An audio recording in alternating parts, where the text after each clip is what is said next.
दुनिया के सबसे बड़े और सबसे पावरफुल तेल कार्टेल में एक ऐसी दरार पड़ चुकी है जिसने वॉशिंगटन से लेकर बीजिंग तक हड़कंप मचा दिया है।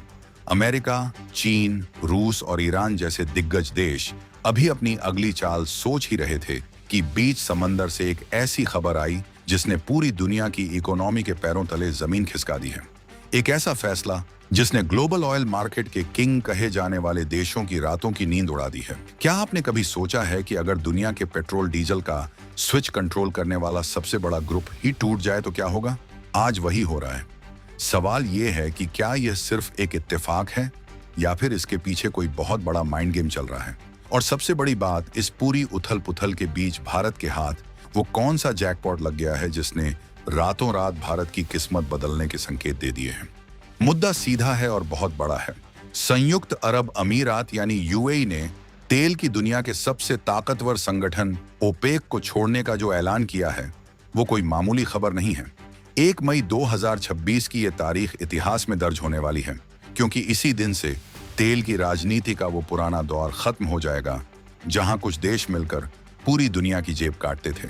लेकिन इस पूरी कहानी का सबसे रोमांचक मोड़ तब आता है जब हम देखते हैं कि इस फैसले से ठीक पहले भारत के दो सबसे बड़े रणनीतिकार, विदेश मंत्री एस जयशंकर और एनएसए अजीत डोभाल ने अबू धाबी में क्या किया।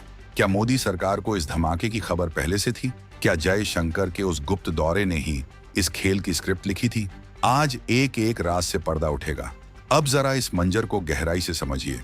यूएई का ओपेक से अलग होना तेल की दुनिया में वैसा ही है जैसे किसी परिवार का सबसे कमाने वाला सदस्य घर छोड़कर अपनी अलग दुकान खोल ले। ओपेक यानी organization of petroleum exporting countries, ये वो ग्रुप है जो तय करता है कि दुनिया को कितना तेल मिलेगा और उसकी कीमत क्या होगी।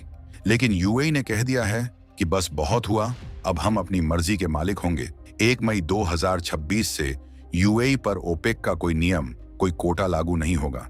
इसका सीधा मतलब ये है कि अब यूएई जितना चाहे उतना तेल जमीन से निकाल सकता है और जिसे चाहे उसे बेच सकता है। और यहीं पर भारत की लॉटरी लग गई है।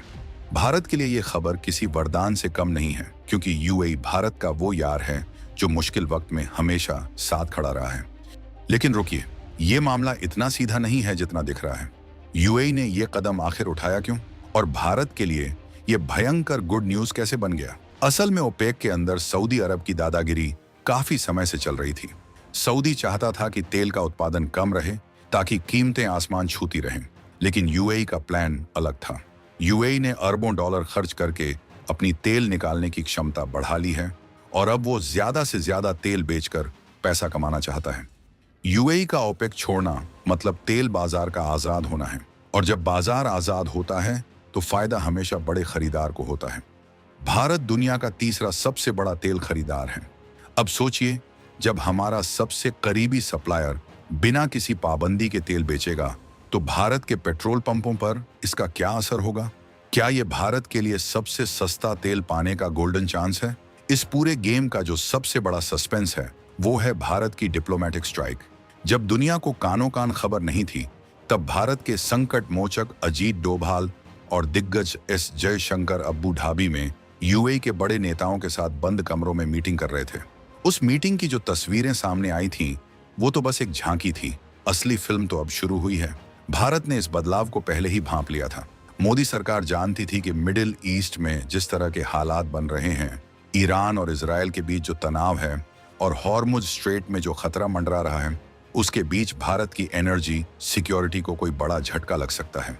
इसीलिए जयशंकर और डोभाल की उस जोड़ी ने यूएई के साथ ऐसी फील्डिंग सजाई कि ओपेक के बिखरने से पहले ही भारत का हिस्सा सुरक्षित हो गया। अब थोड़ा टेक्निकल बात को सरल भाषा में समझते हैं। ओपेक एक तरह का कोटा सिस्टम चलाता है। मतलब हर देश को बताया जाता है कि आप एक दिन में इतने ही बैरल तेल निकाल सकते हैं। यूएई इस कोटे से परेशान था। वो चाहता था कि वो अपनी पूरी ताकत से तेल निकाले। अब 1 मई 2026 के बाद जब यूएई आजाद हो जाएगा तो वो सीधे भारत जैसे अपने भरोसेमंद ग्राहकों को स्पेशल डिस्काउंट और ज्यादा सप्लाई दे पाएगा। यानी अब हमें अमेरिका की धमकियों या किसी ग्लोबल क्राइसिस की फिक्र करने की जरूरत नहीं पड़ेगी। यूएई और भारत के बीच का ये रिश्ता अब सिर्फ व्यापार नहीं बल्कि एक अटूट रणनीतिक साझेदारी बन चुका है। भारत ने समय रहते जो चाल चली उसने चीन और जापान जैसे देशों को भी पीछे छोड़ दिया है। लेकिन क्या आपको लगता है कि सऊदी अरब और ओपेक के बाकी देश चुप बैठेंगे? बिल्कुल नहीं। यूएई के निकलने से ओपेक की पकड़ कमजोर हो जाएगी। जब एक बड़ा प्लेयर बाहर जाता है तो संगठन की एकता टूटती है। इसका असर ये होगा कि तेल की कीमतों पर जो ओपेक का कंट्रोल था वो खत्म होने लगेगा। बाजार में तेल की बाढ़ आ जाएगी और जब सप्लाई ज्यादा होती है तो रेट गिरना तय है। भारत के लिए ये डबल फायदा है, एक तरफ सस्ता तेल और दूसरी तरफ सप्लाई की गारंटी। जयशंकर का वो मास्टर स्ट्रोक काम कर गया है। भारत ने साबित कर दिया है कि 2026 का ये भारत किसी के भरोसे नहीं बैठता, बल्कि अपनी राह खुद बनाता है। इस पूरे खेल में मिडिल ईस्ट की ज्योग्राफी यानी भूगोल का भी बड़ा रोल है। आपने स्ट्रेट ऑफ हॉर्मुज का नाम तो सुना ही होगा। ये वो पतला सा समुद्री रास्ता है जहां से दुनिया का 20% तेल गुजरता है। ईरान अक्सर इस रास्ते को बंद करने की धमकी देता रहता है। अगर ये रास्ता बंद हुआ तो दुनिया में हाहाकार मच जाएगा। लेकिन यूएई ने इस खतरे का तोड़ निकाल लिया है। यूएई के पास ऐसी पाइपलाइनें हैं जो इस खतरे वाले रास्ते को बाईपास कर देती हैं। अब यूएई का ओपेक से बाहर होना भारत को उस सुरक्षा घेरे में ले आता है जहां ग्लोबल टेंशन का असर कम से कम होगा। मोदी सरकार का विजन देखिए। उन्होंने सिर्फ आज का तेल नहीं देखा, बल्कि आने वाले 10 सालों की सुरक्षा पक्की कर ली है। यहाँ एक और बात समझने वाली है। रूस और यूक्रेन के बीच जो हालात हैं, उससे भी तेल की सप्लाई पर दबाव है। ऐसे में यूएई का ये फैसला दुनिया के लिए एक सेफ्टी वॉल्व का काम करेगा। भारत के लिए ये किसी बड़ी रणनीतिक जीत से कम नहीं है, क्योंकि भारत को अब रूस के साथ साथ यूएई से भी बेहिसाब तेल मिलने का रास्ता खुल गया है। सोचिए, एक तरफ रूस से सस्ता तेल आ रहा है और दूसरी तरफ यूएई ओपेक की पाबंदियों को लात मारकर भारत के लिए अपने खजाने खोल रहा है। ये भारत की विदेश नीति का वो पीक है जहां दुनिया के बड़े बड़े एक्सपर्ट्स भी हैरान हैं कि आखिर भारत ने ये कैसे कर लिया। लेकिन सवाल ये भी उठता है कि क्या इससे भारत और सऊदी अरब के रिश्तों में कोई कड़वाहट आएगी? इसका जवाब भी जयशंकर की उस मीटिंग में छुपा है। भारत ने बड़े ही सधे हुए अंदाज में अपनी चालें चली हैं। भारत का मकसद किसी को नीचा दिखाना नहीं, बल्कि अपने देश के 140 करोड़ लोगों का फायदा देखना है। यूएई हमारा ऐसा पार्टनर बन चुका है जो हमारे यहाँ स्ट्रेटेजिक पेट्रोलियम रिजर्व भी बना रहा है। मतलब भारत की जमीन पर तेल का स्टॉक भी यूएई ही भर रहा है। अब जब वो खुद आजाद हो जाएगा तो वो स्टॉक कभी खाली नहीं होगा। ये मोदी और जयशंकर की जोड़ी का वो कमाल है जिसे इतिहास में याद रखा जाएगा। अब जरा यूएई के नजरिए से भी सोचिए, वो क्यों ओपेक को छोड़ रहा है। यूएई को पता है कि भविष्य ग्रीन एनर्जी का है, लेकिन फिलहाल जो तेल उसके पास है वो उसे जल्दी से जल्दी बेचकर अपनी इकोनॉमी को टूरिज्म और टेक्नोलॉजी में शिफ्ट करना चाहता है। उसे पैसा चाहिए और भारत को तेल। ये एक परफेक्ट मैच है। लेकिन इस मैच को फिक्स करने के लिए जो मेहनत पर्दे के पीछे डोभाल और जयशंकर ने की है, उसकी जितनी तारीफ की जाए कम है। 1 मई 2026 से जब यह फैसला लागू होगा, तब आप देखेंगे कि कैसे भारत की एनर्जी मार्केट में एक नई लहर आएगी। क्या ये भारत के पेट्रोल डीजल के दामों में बड़ी गिरावट की शुरुआत होगी? ये एक ऐसा सवाल है जिसका जवाब अब धीरे धीरे साफ हो रहा है। इस पूरी कहानी में चीन का भी एक एंगल है।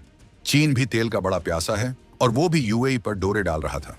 लेकिन भारत ने अपनी एक्ट वेस्ट पॉलिसी के जरिए यूएई को इतना करीब कर लिया है कि आज यूएई के लिए भारत सबसे भरोसेमंद दोस्त है। जब जयशंकर अबू धाबी में थे तो वहां सिर्फ तेल की बात नहीं हुई, बल्कि वहां भारत की सुरक्षा और भविष्य के निवेश पर भी बात हुई। यूएई का ओपेक छोड़ना एक तरह से चीन के लिए भी बड़ा झटका है, क्योंकि अब भारत को मिलने वाली प्रायोरिटी चीन से कहीं ज्यादा होने वाली है। भारत ने इस तेल के खेल में अपनी बाजी बिल्कुल सीधी और सटीक मारी है। ओपेक का टूटना यानी एक पुराने साम्राज्य का पतन। 60 के दशक से ये संगठन दुनिया को अपनी उंगलियों पर नचा रहा था। अमेरिका भी इनके आगे घुटने टेकता था। लेकिन 2026 में भारत ने जो कूटनीति दिखाई है, उसने इस समीकरण को ही बदल दिया है। अब तेल उत्पादक देशों को समझ आ गया है कि वो भारत जैसे बड़े मार्केट को इग्नोर नहीं कर सकते। यूएई ने यह समझ लिया कि ओपेक के कोटे में बंधे रहने से अच्छा है कि भारत जैसे बढ़ते हुए देश के साथ हाथ मिलाकर आगे बढ़ा जाए। जयशंकर ने अपनी हर स्पीच में जो मल्टीपोलर वर्ल्ड की बात की है, ये उसी का एक जीता जागता उदाहरण है। अब आपको लग रहा होगा कि क्या वाकई ये सब इतना आसान था? नहीं, इसके पीछे सालों की प्लानिंग है। 2026 का जो ये नया समीकरण आप देख रहे हैं, इसकी नींव बहुत पहले रखी गई थी। जब दुनिया कोविड और अन्य संकटों से जूझ रही थी, तब भारत अपने रिश्तों की फसल तैयार कर रहा था। आज जब फसल काटने का वक्त आया है, तो यूएई जैसा दोस्त सबसे आगे खड़ा है। अजीत डोभाल का वहां जाना कोई रूटीन विजिट नहीं थी, वो एक मिशन था। एक ऐसा मिशन जिसका मकसद भारत की आने वाली पीढ़ी को एनर्जी के लिए दर दर भटकने से बचाना था। और वो मिशन आज कामयाब होता दिख रहा है। 1 मई 2026 की सुबह जब यूएई के तेल के कुएं ओपेक की बेड़ियों से आजाद होंगे, तो उसकी सबसे ज्यादा खुशी दिल्ली में मनाई जाएगी। ये भारत की वो जीत है जिसे बिना किसी शोर शराबे के हासिल किया गया है। जयशंकर की वो मुस्कान और डोभाल की वो खामोशी आज पूरी दुनिया को समझ आ रही होगी। भारत ने तेल की इस राजनीति में अपना झंडा गाड़ दिया है। अब न किसी का दबाव चलेगा और न ही किसी का कोटा। अब चलेगा तो सिर्फ भारत का हित और भारत की पावर। लेकिन दोस्तों, कहानी अभी खत्म नहीं हुई है। यूएई का बाहर निकलना तो सिर्फ एक शुरुआत है। क्या ओपेक प्लस के अन्य देश जैसे कुवैत या इराक भी यही रास्ता अपनाएंगे? अगर ऐसा हुआ तो ओपेक का वजूद ही खत्म हो जाएगा। और अगर ओपेक खत्म हुआ तो क्या दुनिया में तेल की कीमतें हमेशा के लिए गिर जाएंगी? भारत के लिए ये एक ऐसा मौका है जहां वो अपनी इकोनॉमी को 5 ट्रिलियन से 10 ट्रिलियन की तरफ रॉकेट की रफ्तार से ले जा सकता है। जयशंकर ने वो रास्ता खोल दिया है जिस पर चलकर भारत अब रुकने वाला नहीं है। जब भारत को सस्ता और बिना रुकावट के तेल मिलेगा तो हमारे ट्रांसपोर्टेशन की लागत कम होगी, महंगाई कम होगी और आम आदमी की जेब में ज्यादा पैसा बचेगा। ये कोई छोटी बात नहीं है। ये एक चेन रिएक्शन है जो पूरे देश को फायदा पहुंचाएगा। यूएई के इस कदम ने भारत को ग्लोबल एनर्जी चेस बोर्ड का वजीर बना दिया है। मोदी सरकार की इस रणनीति ने साबित कर दिया है कि जब इरादे नेक और नीतियां सटीक हों तो दुनिया के बड़े बड़े संगठन भी आपके हक में झुक जाते हैं। आज का ये भारत आत्मनिर्भर होने के साथ साथ स्मार्ट भी है। हमने सिर्फ ये नहीं कहा कि हम तेल का विकल्प ढूंढेंगे, बल्कि हमने ये भी सुनिश्चित किया कि जब तक विकल्प नहीं मिलता तब तक सप्लाई में कोई कमी नहीं आनी चाहिए। यूएई के साथ ये जो गेम चेंजर मीटिंग हुई थी, उसका असर अब आपको आने वाले महीनों में साफ दिखेगा। ओपेक की कमजोरी ही अब भारत की ताकत बनने वाली है। ये तेल का वो खेल है जिसमें भारत ने बिना कोई चाल चले सिर्फ अपनी दोस्ती और कूटनीति से सबको मात दे दी है।